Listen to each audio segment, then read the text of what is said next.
Hola a todos.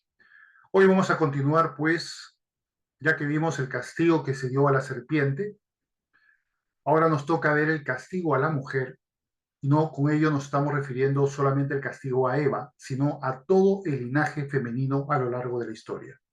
En el siguiente estudio veremos el castigo al varón, y no obviamente nos referimos solamente a Adán, sino a todo el linaje masculino a lo largo de la historia.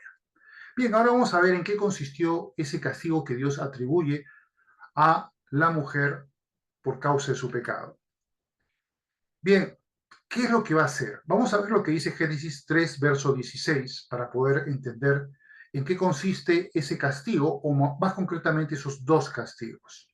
Dice, a la mujer dijo, multiplicaré en gran manera los dolores de tus preñeces, con dolor darás a luz a los hijos, y tu deseo será para tu marido, y él se enseñoreará de ti. Fíjense que aquí estoy poniendo dos colores para hacer referencia que estamos hablando de dos castigos. El primero tiene que ver con los dolores del parto y el segundo tiene que ver con el rol de la mujer. Y lo que nos quiere decir este pasaje es que ambas circunstancias, los dolores naturales del parto y el rol femenino, serían deteriorados por causa de su pecado. Ese fue prácticamente el castigo que dio Dios a la mujer.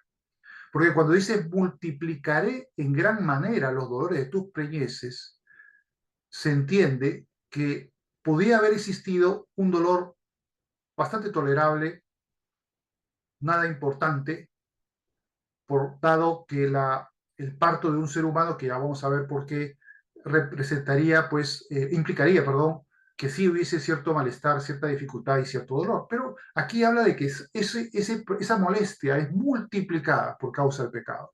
Y el rol de la mujer también es deteriorado y vamos a ver en qué sentido. Dice, y tu deseo será para tu marido y él se enseñoreará de ti. Ahora vamos a empezar, pues, a analizarlo esto en más detalle.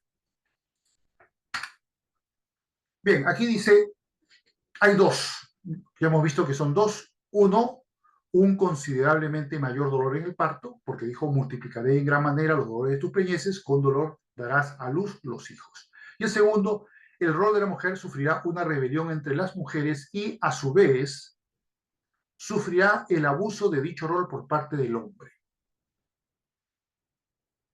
Si analizamos lo que dice el pasaje en la letra azul, quizás podríamos decir que lo más importante es lo segundo. Bien, dice lo siguiente, y tu deseo será para tu marido, o sea, no podrás hacer lo que tú quieres y él se enseñoreará de ti. Pero yo creo que el enseñorearse, si lo entendemos bien según la traducción o del hebreo original, casi podríamos decir que es el abuso del hombre. Es decir, que ese rol de la mujer sería abusado por parte del hombre. Y el hombre se aprovecharía de su subordinación para maltratarla, para no honrarla debidamente, ni cumplir con lo que debe hacer un varón en su respeto por su mujer. Y esto es lo que va a suceder y ahora vamos a analizarlo más en profundidad. Vamos a empezar pues con el dolor del alumbramiento. Y aquí he puesto otra vez la fotito de las monas con la mujer. Vamos a ver por qué. Y tiene que ver que las más de 200 especies de primates, que según la ciencia está considerada como los seres humanos como uno, taxonómicamente, de las especies biológicas de los primates, de la familia de los primates, y resulta que la mujer humana es la que verdaderamente sufre tremendos dolores de parto. Y la ciencia moderna pues ha encontrado formas para poder, a través de anestesia y muchas formas para aliviar los dolores y conseguir de que el alumbramiento sea más seguro y más indoloro, porque por su naturaleza es muy doloroso. Pero resulta que las monas y las simias, porque no todos, recordemos que hay monos y simios, los simios son más grandes, no tienen cola, y por lo general los monos tienen cola y son más pequeños. Pues bien, sea cual uno, sean unos o sean otros, no tienen este problema. Yo no diría, pero ¿por qué? ¿Por qué los humanos sí tienen ese problema y estos primates no lo tienen? Pues bien, vamos a analizar qué es lo que sucede. Bien, vamos a ver qué es lo que tiene que ver. que los demás primates no sufran estos dolores. Y esto tiene que ver con la misma singularidad de la especie humana. Recordemos que los seres humanos son capaces de unas proezas intelectuales que ningún animal es ni siquiera de lejos capaz de hacer. Y eso implica un cerebro para la proporción corporal más grande. Puede que haya por ahí alguna hormiguita que digan que tiene el cerebro más grande que el cuerpo humano, perdón, en relación al cuerpo humano, con relación a su propio cuerpo, claro, pero en general, pues el ser humano es el que tiene el, la mayor, el mayor cerebro para su cuerpo. ¿Por qué? Porque necesita una sinapsis neuronal mucho más potente para poder tener esa inteligencia tan portentosa y poder hacer todos esos logros humanos. Y como es cabezón por el hecho de tener un cerebro grande, a la hora de producirse el parto, pues esa cabeza que tiene que pasar por el canal de la pelvis va a haber problemas. Pero aparte de eso, recordemos que los seres humanos son también los únicos que continuamente caminan por bipedestación, es decir, por sus dos pies, sus dos piernas. No, los demás primates se apoyan, aunque pueden también caminar con bipedestación, por lo general caminan con sus cuatro extremidades. Y el hecho de estar encorvados facilita también las cosas. Y obviamente su pelvis no va a ser igual. Aquí vemos una ilustración de los huesos de la cadera de un chimpancé y de una mujer humana. Y cuando vemos el feto que van a nacer de un chimpancé o de cualquier primate, vemos que en el canal vaginal, que lo permite su propia pelvis, que es más ancha, dada su condición de bipedestación, hay espacio de sobra para que pase su cabeza. Lo que no sucede con el ser humano. La mujer va a tener un canal mucho más estrecho y para colmo va a tener que dejar pasar una cabeza del feto mucho más grande. Entonces ahí está el problema. Y eso es lo que causa de que la mujer tenga más dificultad y más dolor que los demás primates. O sea, que antes del pecado de Eva ya estaba implícito que ella sufriría un poco por su parto. Sin embargo, el castigo de Dios es que no sufra un poco, sino que sufra más. Ese fue el castigo hacia la mujer, un mayor sufrimiento por su parto. Y luego vamos a ver eh, el otro problema que va a tener la mujer. Pero aquí vamos a antes de decir que la explicación teológica de estos dolores mayores es lo que dice el pasaje: multiplicaré en gran manera los dolores de tus preñeces. Ahora, ¿qué nos quiere decir esto? Que el pasaje es que la mujer antes de su pecado sufriría un poco al dar a luz a sus hijos por su condición biológica especial, como ya acabo de decirlo, pero que dicho dolor y sufrimiento será bastante tenue y tolerable. En cambio, por causa del pecado de Eva, dicho dolor será multiplicado, causando un sufrimiento considerable a las mujeres durante el parto. Bien, eso es lo que lo había puesto aquí por si acaso me olvidaba, pero por lo general no me olvido de los temas, pero había que ponerlo. Bien.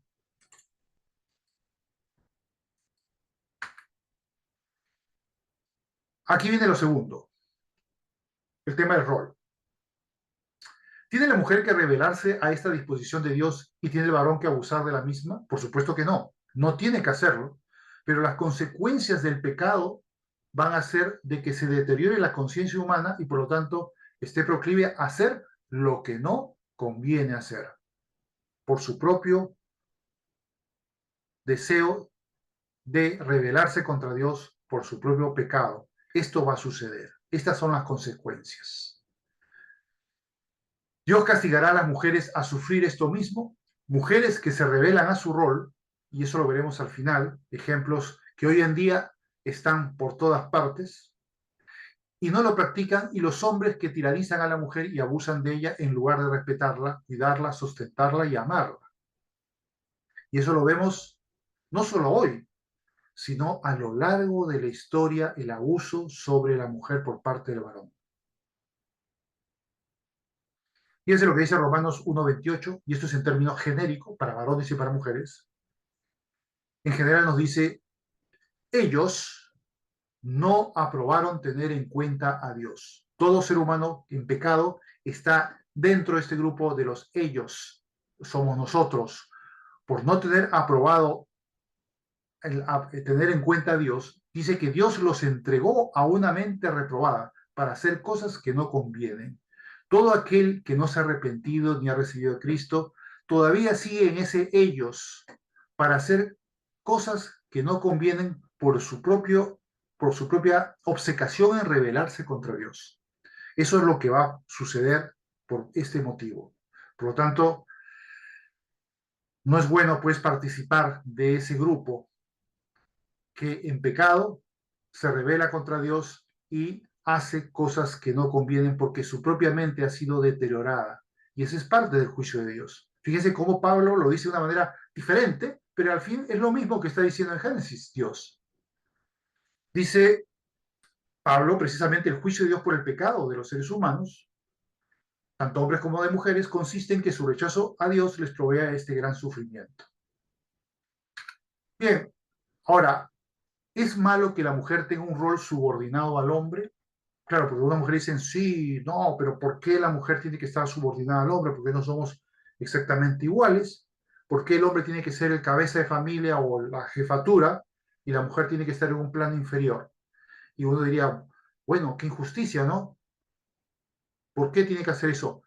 ¿Es algo natural o es algo muy poco natural? ¿Existe esa diferencia de roles que debamos pues considerar algo repugnante? Vamos a ver lo que dice 1 Corintios 11 al 3. Y fíjense que aquí nos va a sorprender. Dice, pero quiero que sepáis que Cristo es la cabeza de todo varón. Bueno, algunos dirán, bueno, está bien, que Cristo sea la cabeza de todos los varones, estamos de acuerdo, porque Cristo, es Dios, y hizo lo que hizo, fue una cosa grandiosa, y a eso no hay problema. Pero que el varón sea cabeza de la mujer, como que ya la cosa un poco, se pone un poco tolerable, por ejemplo. Y dice, y el varón es la cabeza de la mujer. Ah, y luego dice, y Dios la cabeza de Cristo. Caramba, o sea que el Padre es cabeza del Hijo. Como no eran los dos, eran Dios. Es que el que uno sea cabeza y el otro esté bajo subordinación hace que tenga que ser el segundo un verdadero infeliz. Pues vemos que no, para nada. Fíjense lo que digo aquí en la parte derecha. Si Cristo es la cabeza de todo varón, ellos deben subordinarse a Él, es decir, a Jesús. Entonces, ¿deben los varones rebelarse a esto y debe Jesús abusar de su señorío con ellos? ¿Es que Jesús abusa de su señorío con nosotros para convertirnos en unos esclavos miserables? Sabemos perfectamente que no, eso no sucede. No hay ningún problema en que los hombres estemos subordinados a Jesús, a buena hora. Y luego, segundo párrafo, dice, si Cristo mismo, siendo Dios como el Padre, porque es Dios como el Padre, no como algunos que dicen que no es Dios, no, Él es Dios como el Padre y la Biblia lo dice claramente, acepta una posición de subordinación a Él, entonces debe Jesús revelarse al Padre como sí lo hizo Lucifer, por cierto, él sí se reveló, el futuro Satanás, y el Padre abusar de su primacía con el Hijo. Hemos visto en algún momento que el Padre haya abusado de su primacía sobre el Hijo, siendo cabeza del Hijo. No, jamás. Ni Dios tiene que tener abuso con Cristo, ni Cristo tiene abuso alguno con sus ovejas. Entonces, tampoco significa que el hombre tenga que abusar de la mujer y que la mujer tenga que rebelarse contra el señorío o vamos a decir la subordinación al varón. Dice, del mismo modo la mujer no debe rebelarse por su subordinación al varón y el varón no debe abusar de ello con la mujer. Esa es la actitud correcta ante los ojos de Dios. Ahora veamos qué es lo que dice Pablo sobre el rol de la mujer y el rol del varón. Por eso aquí lo he puesto en varios colores, para que en verde esté lo concerniente al rol femenino y en marrón concerniente al rol masculino. Y vamos a ver incluso en azul el rol de Jesucristo, porque Jesucristo también tiene un rol. Y bien, con estos colores vamos a poder un poco visualizar mejor que estamos refiriéndose a tres personajes, la mujer, el varón y Cristo.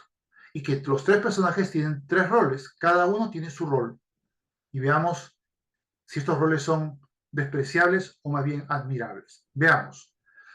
Lo que dice Efesios 5 del 22 al 33. Dice a las mujeres, las casadas, claro, aquí habla de casadas, pero podemos generalizarlo también. Va a haber otros pasajes que hablan de las solteras también.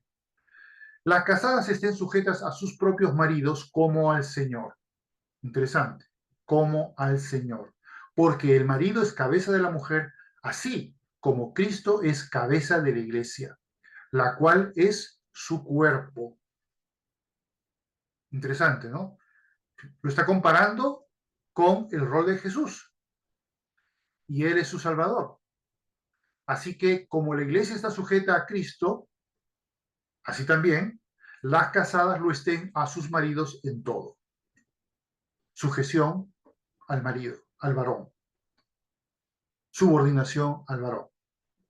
Y luego que dicen los hombres, hombres aprovechen de esto y abusen de las mujeres. No, dice maridos, amad a vuestras mujeres, amadlas.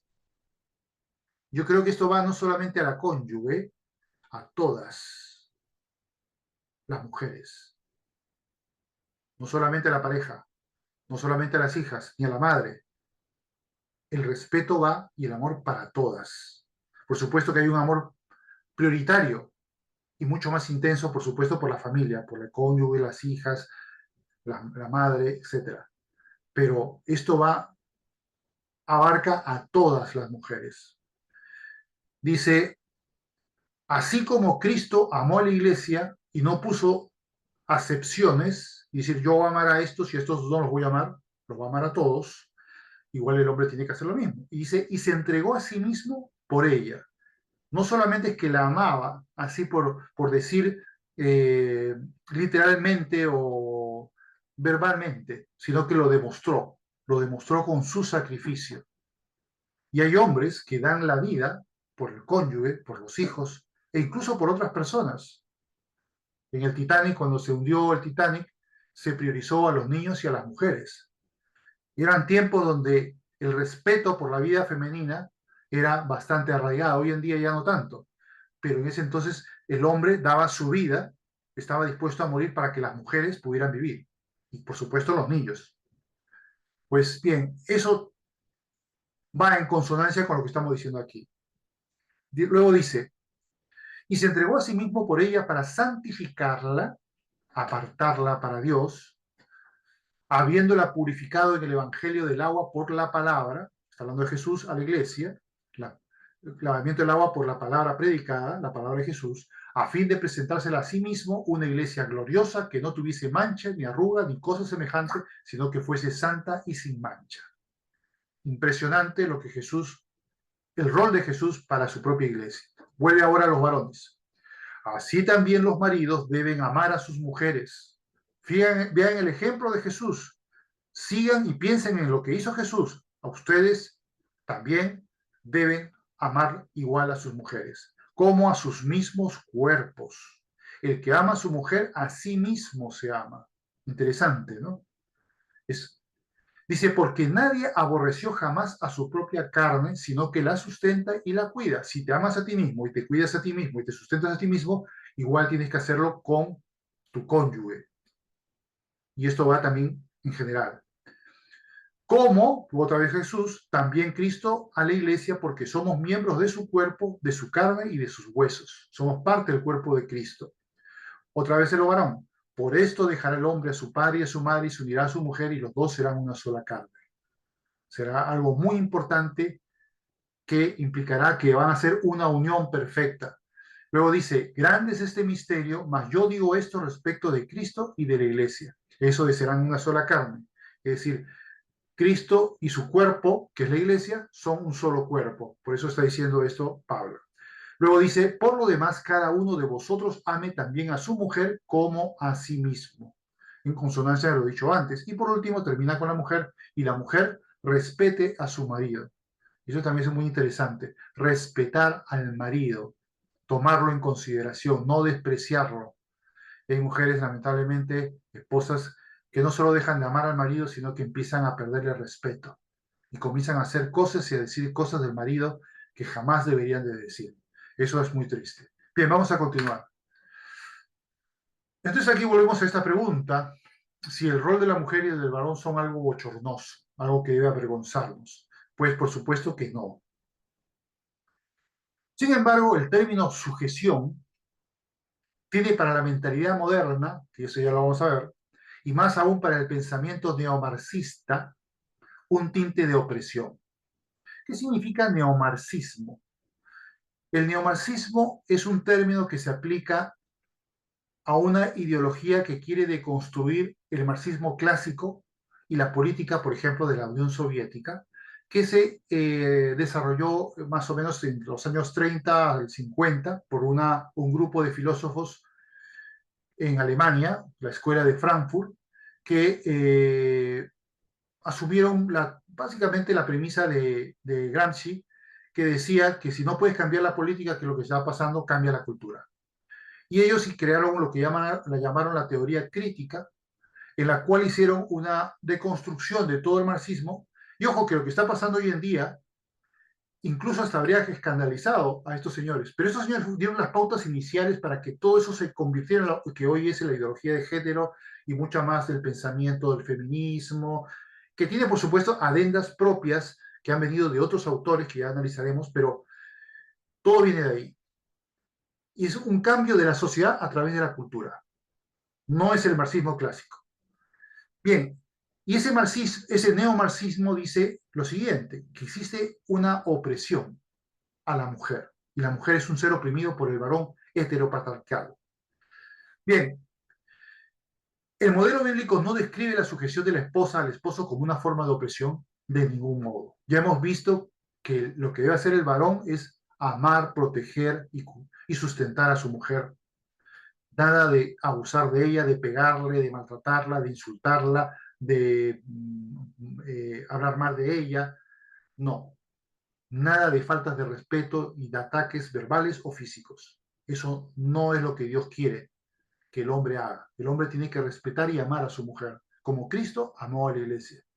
Eso es muy, pero muy diferente del abuso del hombre a la mujer a lo largo de la historia y hasta el presente. Muy diferente. Lo que quiso Dios es hacer que el varón tuviera el liderazgo de la estructura familiar, que sea el jefe de familia, a tal como un jefe, por ejemplo, en una empresa es jefe de los subalternos, a los cuales él manda. Y eso no significa que el jefe sea más ser humano que los subalternos, para nada. Simplemente es una función, es un rol que tiene el jefe y un rol que tiene el subalterno. Y eso puede ser en la jefatura empresarial, militar, política, etcétera.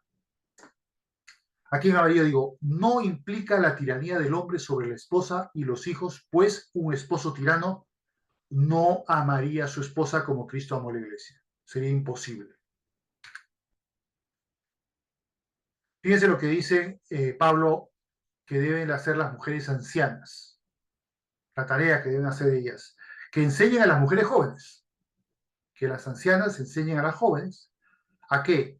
A amar a sus maridos, a no despreciarlos, a no faltarles el respeto, y a sus hijos, a criarlos adecuadamente, a ser prudentes, castas, cuidadosas de su casa, buenas, sujetas a sus maridos. ¿Para qué? Para que la palabra de Dios no sea blasfemada, para que dé un buen testimonio ante el mundo. Entre las virtudes señaladas se encuentra el rol tradicional de la madre en el modelo bíblico de familia. ¿Qué es este rol? El rol de gobernadora del hogar o cuidadoras de la casa, de su casa, cuidadosas de su casa, como dice el pasaje. Hoy en día el papel de una madre que en lugar de ejercer una trayectoria laboral se dedica al cuidado de sus hijos es visto como una opresión heteropatriarcal, babosería tremenda, de la cual toda mujer debe librarse. No obstante, la salud de la sociedad es altamente vulnerable al rol de la maternidad en cuidar de los hijos pequeños mientras el esposo cubre el rol proveedor principalmente, no el único, por supuesto, pero principalmente desde el tiempo de la historia, de lo más lejano pasado, vemos que el rol del hombre es ir a cazar, ir a sembrar, ir a trabajar, ir a conseguir el sustento de la familia, y la mujer es la principal gobernadora del hogar y de cuidar a los hijos. El hombre tiene una mayor fuerza física y la mujer menos fuerza física porque sus roles son distintos. Y eso es algo natural que no debe de sorprendernos ni nos debe causar ningún estupor ni ningún malestar, como algunos pretenden, ideólogos del siglo XX y también del siglo XXI, pretenden hacer. Para nada. Bien, aquí vemos, por último, un rol de sujeción digno por parte de la esposa al esposo y un sabio gobierno del hogar serán eficaces testimonios de piedad cristiana. Fíjense que esto es capaz de llevar a un esposo incrédulo a la fe de Cristo. Y hay casos de muchos matrimonios de cristianas, esposas de musulmanes, que por su testimonio correcto, siguiendo el consejo de Dios, han conseguido que sus esposos lleguen a creer en Cristo sin ni siquiera ser testificadas de Cristo, sino por el testimonio de estas cristianas esposas. Increíble, pero es así. Le dice el pasaje de 1 Pedro 3 del 1 al 2. Asimismo, vosotras mujeres estad sujetas a vuestros maridos, para que también los que no creen a la palabra, son incrédulos, sean ganados sin palabra por la conducta de sus esposas, considerando vuestra conducta casta y respetuosa. Esto que dice Pedro hace 2000 años se ha cumplido a rajatabla, y ha habido muchos que sean varones, que se han hecho cristianos por el testimonio, por el buen testimonio y la buena conducta de sus esposas. Por supuesto, no en muchos casos, claro. Ojalá fueran todas las mujeres cristianas hubiesen hecho esto, pero lamentablemente no. Pero hay mujeres cristianas que sí han tenido un buen testimonio, han sido fieles a Dios y han conseguido que sus esposos crean por su buen testimonio. Ahora, ya estamos llegando al final y luego haré unos comentarios. Dice aquí, pero el rol de la mujer implica que ésta sea un ser débil, no proactivo y sin capacidad de logros, fruto de su esfuerzo y virtud. ¿Debe ser una mosquita muerta? Algunos dicen, no, la mujer no debe ser una mosquita muerta. Si estamos hablando del rol femenino, es prácticamente deshonrar a la mujer, porque estamos diciendo que la mujer es un ser débil, que no tiene capacidades para tener logros, hacer cosas, emprender. Entonces es una mosquita muerta, que eso no debería ser así, la Biblia está equivocada, eso del rol femenino por parte de Dios es un error, y por lo tanto hay que combatirlo. Pues no, para nada. Y yo aquí menciono como prueba, como tarea para la casa, leer el capítulo 31 de Proverbios cuando habla de la mujer virtuosa. Léanlo, si es que no lo han leído nunca, lean ese capítulo y luego me van a decir, claro, obviamente no hay interactividad aquí, van a ponerse a pensar si verdaderamente el rol que de la Biblia define a la mujer es una mosquita muerta. Lo que dice de esta mujer virtuosa es cosas que incluso hasta a mí me dejan un poco superado, porque yo mismo a veces no me siento tan capaz de todas las cosas que dice que hace la mujer virtuosa según Proverbios 31. O sea que decir que la mujer no puede hacer grandes cosas está totalmente descartado. Proverbios 31 te va a decir que no. Aquí llego a una conclusión final y luego un comentario. Esa es la conclusión de todo lo que hemos dicho aquí. Cuando las mujeres, en amarillo, saben cumplir el rol que Dios les ha asignado, son de una extraordinaria bendición tanto para su familia como para el mundo. Fíjense, para el mundo también. Hay una historia que le he contado en otra oportunidad, la voy a contar ahora, sobre el papel de la madre a los hijos, por ejemplo, ¿no? Cómo la madre puede influir en los hijos de una manera tan poderosa y a través de ellos puede cambiar el mundo. Eh, en las guerras que hubo con Cartago, después de la Segunda Guerra Cartaginense, si no me equivoco, cuando en esa guerra se destacó Aníbal como un general cartaginés muy, muy exitoso, que con su ejército y los elefantes cruzaron los Alpes y llegaron a Italia, recorriendo España obviamente, para atacar a Roma. Y la verdad que Aníbal era tan exitoso general que todas las guerras y todas las batallas que presentó siempre eran ganadas por él. Y ejércitos que iba, los romanos morían miserablemente. Pero bueno, al final hubo un general no romano, Escipión, que luego se le conocía como el africano, que tuvieron la idea, la iniciativa inteligente de decir, bueno, si en la península itálica no podemos vencer a Aníbal, vamos a irnos directamente a Cartago y hacer la guerra a Cartago. Y claro, Aníbal seguro que va a regresar con sus tropas a Cartago para poder defenderla. Y dicho y hecho, esa estrategia tan inteligente fue realizada por un muy capaz general romano, que sería el que al final vencería a Aníbal y conquistaría Cartago.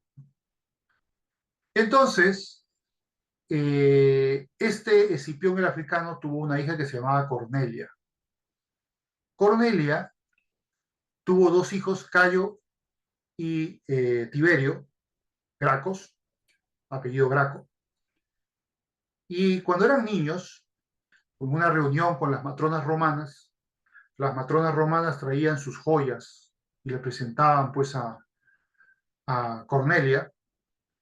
Y cuando le tocó el turno a Cornelia de traer sus joyas, ella llamó a sus dos hijos, a Cayo y a Tiberio, y los abrazó a los dos y le dijo, estos son mis joyas. Ella estaba muy orgullosa de sus hijos y como madre instruyó y educó a sus hijos con elevados principios. Esa educación tan preciosa de Cornelia a sus hijos y esa valoración que puso en ellos para poder considerarlos sus joyas fue algo muy poderoso porque eso hizo que cuando fueron grandes se convirtieran en tribunos ambos, fueron grandes reformadores sociales de Roma, trajeron mucho de la justicia social a Roma y por eso fue primero asesinado uno y después fue asesinado el otro. Y ya en sus últimos días, Cornelia, la pobre Cornelia, después de haber perdido a sus dos queridos hijos que habían hecho tanto por Roma, dijo que en la lápida de su tumba se colocara el siguiente mensaje. Y no puso aquí yace Cornelia, la hija del gran Escipión el africano, el vencedor de Aníbal. No, dijo, aquí yace Cornelia, la madre de los Gracos. Qué diferente, ¿no? La madre que legó al mundo a sus dos hijos y los logros que sus dos hijos hicieron para la historia. Y el hecho de que Pablo tuviera la ciudadanía romana, no siendo romano original, permitió que pudiera predicar el Evangelio con más libertad como ciudadano romano a lo largo del Imperio Romano. Y ese fue un logro que lo hicieron los gracos. Por eso vemos los efectos que tuvo los gracos y la madre de los gracos al instruirlos cuidadosamente en principios importantes que luego tendrían enormes consecuencias en el futuro de la historia de Roma y del mundo. Bien, ahora quiero hacer algún comentario adicional. ¿Qué estamos viendo hoy en día con este tema? El tema del rol despreciado por parte del hombre hacia la mujer y de la rebeldía de la mujer al rol femenino. Del abuso del hombre al rol de la mujer, vemos que a lo largo de la historia ha habido mucho. Ha habido mucho abuso, mucho maltrato a la mujer, mucho desprecio a la mujer. Hoy en día, por ejemplo, en el Islam hay un sistemático maltrato a la mujer. Se considera religiosamente legal que un marido le pegue a la mujer y haga con ella ciertos abusos que en el cristianismo no serían, por supuesto, nada admitidos. Sin embargo, incluso en los países cristianos, incluso durante siglos, también ha habido abusos muy similares, aunque no tuvieran esa prerrogativa doctrinal por parte de la Biblia, con ese aspecto, y sí lo tiene el Corán con los musulmanes, para el hecho de maltratar a la mujer, pero también los cristianos, no cumpliendo el mandato o no leyendo la Biblia ni conociéndola, han maltratado a la mujer. Y por otra parte, en el otro aspecto, el tema de la rebelión de la mujer al rol femenino, hoy en día también lo vemos de una manera patente actualmente. Vemos el feminismo o neofeminismo que existe actualmente, en el cual el hombre es un apestado, cualquier cosa que la mujer se refiera a su rol tradicional es un abuso, es una cosa, una sumisión al varón, es un abuso del heteropatriarcado, es algo abominable. Y las feministas han hecho una exitosa eh, lavado de cerebro a las mujeres, principalmente a las mujeres jóvenes, para que desprecien al varón, para que digan que ella solamente puede ser un varón que reúna una elevada lista de requisitos, cuando ellas ofrecen poco o nada, porque el varón es el enemigo. Incluso se considera que el matrimonio debe derogarse, la familia debe derogarse y que la mujer debe ser empoderada y hacer todo lo que quiera sin problema. Y si no hubiese varones, mejor. Y vemos, pues, por ejemplo, en el momento en que estoy yo grabando este estudio, en agosto del año 2024, se hizo famoso, por ejemplo, el caso de una youtuber, Roro. Era una chica que siempre estaba dispuesta a cumplir su rol femenino y le hacía comidas o algún artefacto, alguna cosa a su esposo.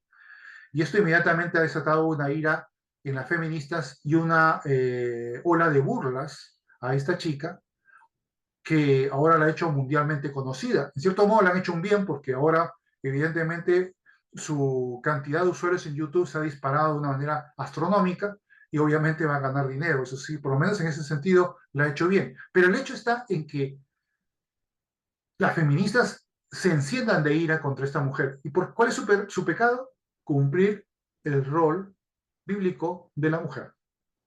Eso no les gusta.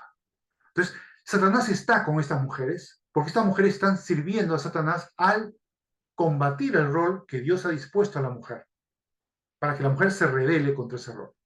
O sea, es algo terrible realmente lo que está pasando hoy en día con esto. Y efectivamente hay mucha oposición.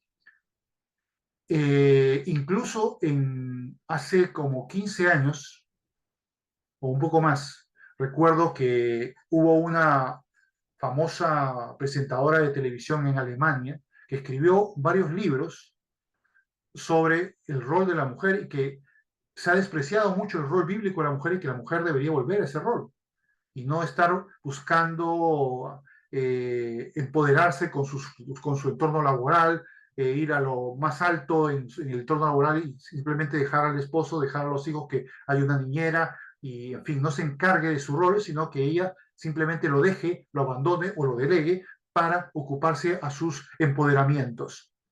Y al final lo que dijo esta mujer dice, eso lo que hace es destruir la sociedad.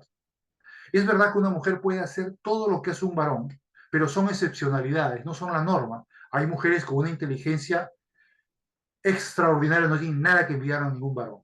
Y hay grandes científicas como Marie Curie, hay Palme, también una astrónoma, y un montón de mujeres que han hecho en la ciencia, Rosalind Franklin, por ejemplo, cosas impresionantes. Ahora, ¿son todas? No, son una minoría. Y también vemos en la política grandes políticas, mucho mejores que varones, y en otras áreas también donde por lo general el varón predomina, también ha habido mujeres extraordinarias. Pero no consideremos que esas excepcionalidades se constituyan en la norma. Yo pienso que a la mujer se le debe permitir esas excepcionalidades porque Dios les dotó de ciertos dones y capacidades que les facultan a cumplirla. Pero el resto de mujeres deben de respetar su rol y ese rol que Dios les ha dado es un rol bueno y es saludable no solamente para ellas, sino para el mismo mundo. Vemos lo que hizo Cornelia, cumplió su rol y cambió el mundo. Por lo tanto, no despreciemos el rol de la mujer. El rol de la mujer es una bendición de Dios y el rol del hombre es respetar ese rol de la mujer y nunca, nunca abusar de ese rol. Bien, hemos terminado aquí este estudio y ya el próximo hablaremos sobre el castigo de Dios al varón. Eso es todo.